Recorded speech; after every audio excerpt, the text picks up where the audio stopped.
자, 주제 문제입니다. 우리 제자님들이 이 주제 혹은 제목 문제를 조금 이제 까다로워하는 친구들이 한 3등급 이하 친구들은 다 까다로워할 것 같아요. 3등급도 마찬가지고요. 그래서 선생님 여러 차례 얘기했지만 주제 제목 문제 쉬운 문제 아닙니다. 알겠죠? 가끔씩은 정답률이 50%대 혹은 그 이하로 갈 때도 있어요. 분명히 어려운 문제에 속합니다. 그냥 대충 이거 빨리 풀어야 돼 이렇게 생각하지 마시고요. 천천히 끊어읽기 하시고요. 특히나 가장 여러분들이 주안점을 둬야 될 건 초반부 첫 한두 문장입니다. 여기서 글의 방향성이 정해지니까요. 알겠죠?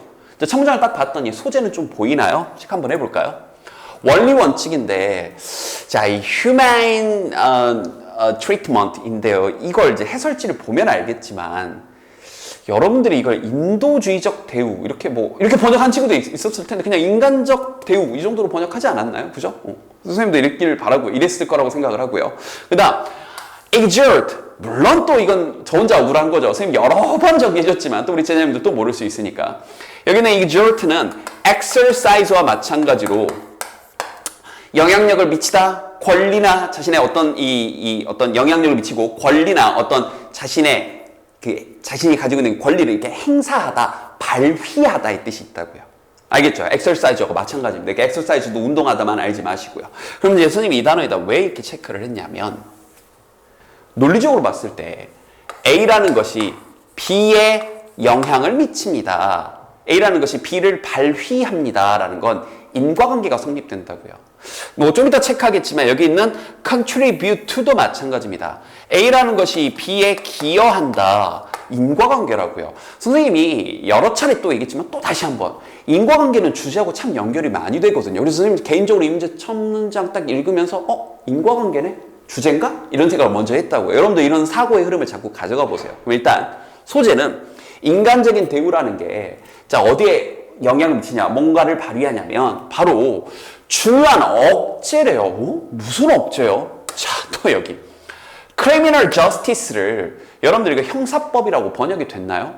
안 됐죠? 그러니까 이게 형사법인데 이렇게 가는 것 자체가 저는 웃긴 거예요. 물론 진짜 극소수의 친구들은 저게 형사법인 걸 알았겠죠. 근데 몰랐던 친구들이 선생님 생각에는 90% 이상이라고 생각합니다. 그런데 선생님 하고 싶은 말은 여러분이 아무리 단어 공부를 열심히 해도 수능의 그날 모르는 단어는 분명히 나옵니다. 그러니까 단어 공부는 열심히 하시되 언제나 모르는 단어가 나오더라도 그 상황에서 푸는 훈련을 자꾸 해야 된다고요. 내지는 느낌을 가져가는 플러스냐 마이너스냐, 내지는 이 단어랑 대칭되는 말이냐, 이 단어랑 유사한 말이냐, 이런 느낌을 가져가시라고요.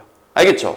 그래서 일단 여러분들이 아는 수준으로 가면 criminal, 그럼 범죄자, justice, 정의, 근데 물론 또 선생님이 개인적으로 만든 우리 포마스쿨 레드부켓이라는 교재에서는 저게 이제 사법부 법 이런 뜻이 있다는 걸 가르쳐 줬지만 또 혼자 또 억울한 거 나는 가르쳐 줬는데 여러분 또 모를 수 있으니까 일단 거기까지 알았으면 좋겠지만 일단 범죄자 이 정도까지 거기에 억제에 중요한 영향을 미치는데 말이 좀 어렵네요. 아직은 좀 이렇게 좀 여러분 수준으로 가면 좀 두리뭉실해요. 참고적으로 또 이 강의가 모두에게 오픈되는 강의다 보니까 선생님은 실전에서 이 문제를 푸는 것에 대한 연습, 지금 풀이를 해주고 있는 거지 이 지문에 대한 이해 강의가 아닙니다. 알겠죠? 수능의 그날 우리는 분명히 이렇게 떠듬떠듬 풀 거예요. 최상위권 친구들을 제외하고는. 알겠죠? 근데 떠듬떠듬 풀더라도 푸는 법들을 자꾸 보여주고 싶은 겁니다, 선생님은. 알겠죠? 다 읽어도 좋아요. 근데 이렇게 가면 이렇게 주제문을 찾을 수 있다. 이게 주제문이라는 근거가 생긴다라는 걸 자꾸 보여주고 싶은 겁니다. 자, 일단 계속 갈게요.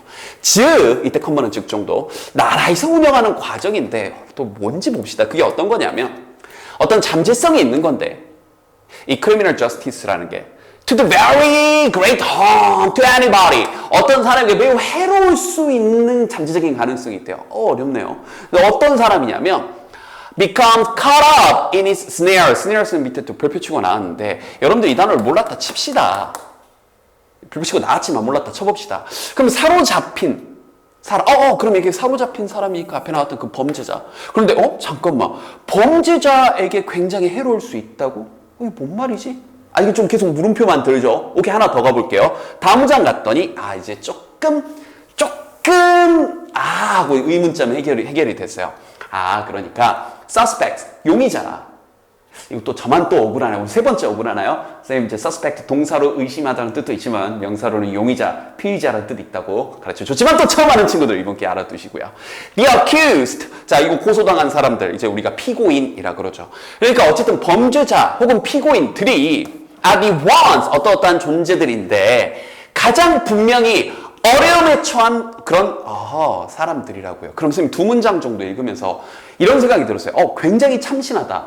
우린 보통 범죄자, 용의자, 피고자, 피고인, 나쁜 놈 이렇게 알고 있는데 그 사람들을 마치 약자처럼 그들이 가장 위험에 처해 있는 사람들이라고요. 알겠죠? 그래놓고 그 다음 문장에서 이제 아까 선생님 미리 체크했던 인과관계가 다시 한번 나오네요. 보세요. 절차적 그런 규칙들이 기여하는데 자 이제 나왔던 말이 또 나오네요. 이런 용의자, 피의자의 인간적인 대우에 contribute to 기여하게 됩니다. 그래서 여기서부터 선생님이 이제 이 세 문장 간의 관계가 전체적으로 다음 문장도 그렇지만 바꿔 쓰게 되고 있구나라는 게 느껴지는 거예요. 다 같은 말하고 있다고요. 그래서 이거는 다시 위에다 써놓으세요. 바꿔 쓰기입니다. 계속 같은 말하고 있어요. 다시 한번 이런 절차적인 과정이라는 것이 알겠죠? 그러니까 예전에는 폭력의 시대, 선생님은 사실 이제 80년대를 거친 사람인데 들어본 적이 있나요? 80년대? 그때는 정말 폭력이 난무하던, 특히 이 결과를 위해 과정이 정당화되던 시절입니다. 예를 들어서 뭐 중요 살인사건에 어떤 뭐 지문이 발견된 사람이 있다. 주요 용의자잖아요. 경찰서 끌려가서 온갖 험한 것을 다 당하는 겁니다.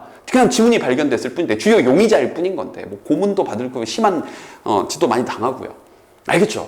그런데 이제 그러한 절차적인 규칙들이 이런 피의자의 알겠죠? 용의자의 그러한 인간적인 대우에 기여하게 됐다고요. 뭐 함으로써?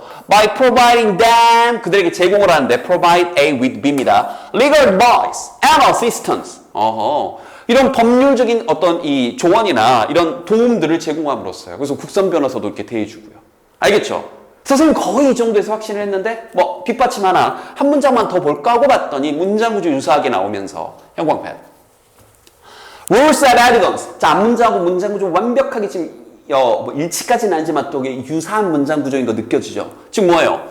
어떤 증거의 규칙이라는 것은 앞에서는 절차의 규칙 얘기를 했고 증거의 규칙이라는 게 perform 수행하는데 a similar function 유사한 기능을 수행합니다. 그 다음 또 by 붙어서 앞문장하고 유사하잖아요. 그럼 여기서 유사한 기능을 수행한다? 뭐예요? 피의자의 그런 용의자의 피고인의 그죠?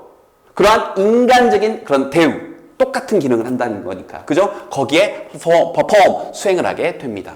알겠죠? 그래서 여러분들은 다 읽었어도 괜찮아요. 그런데 이렇게 반복되는 말들, 같은 말들을 자꾸 캐치를 하셔야 되는 겁니다. 알겠죠? 자, 그래서 선생님 이 정도까지 해서 이 글의 핵심 내용이 이 초반부에 나왔던 계속 바꿔 쓰게 되고 있구나 이렇게 캐치를 했었고 자, 정답 먼저 가겠습니다. 정답 5번이죠.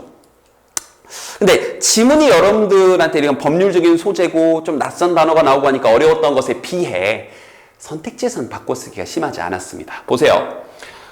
인간적인 대우, 자, 용의자와, 그죠? 피의자라고 하죠. 그리고 피고인, 그죠? 고소당한 사람, 그 사람들에 대한 그런 인간적인 대우, 이런, 이제, 이게 아까도 얘기했던 형사법을 얘기하는 건데, 이런 criminal justice system 내에서, 그죠? 그리고 딱히 매력적인, 이런, 딱히 바꿔 쓰기가 없는 거죠. 자, 그런데, 이렇게 선지가 영어로 다 이렇게 쭉 나와 있을 때, 이런 훈련도 자꾸 하셔야 됩니다. 정답 5번인데, 1, 2, 3, 4 선택지를 보면서 이런 게 답이 되려면 어떤 식으로 글이 전개가 돼야 되는지 선택지 분석하는 훈련도 자꾸 하셔야 돼요.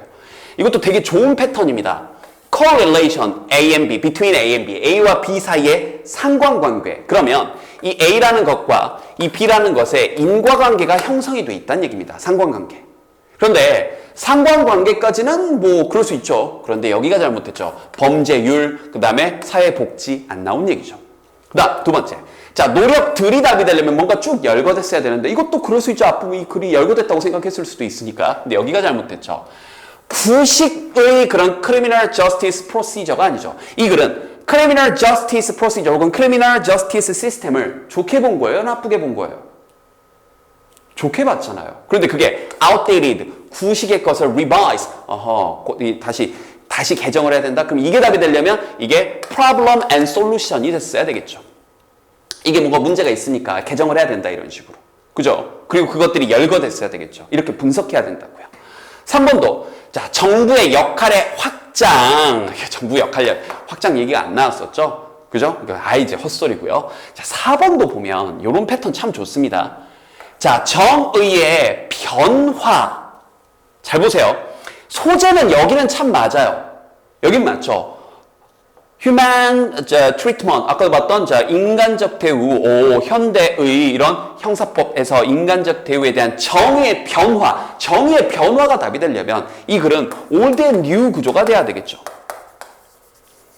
그러지 않겠어요? 과거에는 이랬는데 그러나 시간이 지남에 따라 현재는 이런 개념이다. 근데 이 글이 old and new 구조였나요? 아니었죠. 변화가 답이 되려면 시간상의 변화가 나와야 될 테니까 과거에 이랬는데 현재는 이렇다. 이런 식으로요. 알겠죠? 그래서 이런 식으로 여러분들이 선택지를 분석하는 훈련을 하게 되면 사실은 지문 이해하는 훈련도 해야 되지만 이제 우리는 수능을 대비하는 문제를 풀어야 되는 입장이니까 주제 제목 문제에서는 선택지를 하나하나 이렇게 분석하는 훈련도 자꾸 해보셔야 됩니다. 자, 다른 문제도 적용을 해보시고요. 기출문제 쭉 보면서 선생님이 찍어놨던 해설 강의도 다시 비교해서 같이 살펴보도록. 이거는 전체적으로 바꿔쓰기 되어 있는 구조의 글이었습니다. 되죠?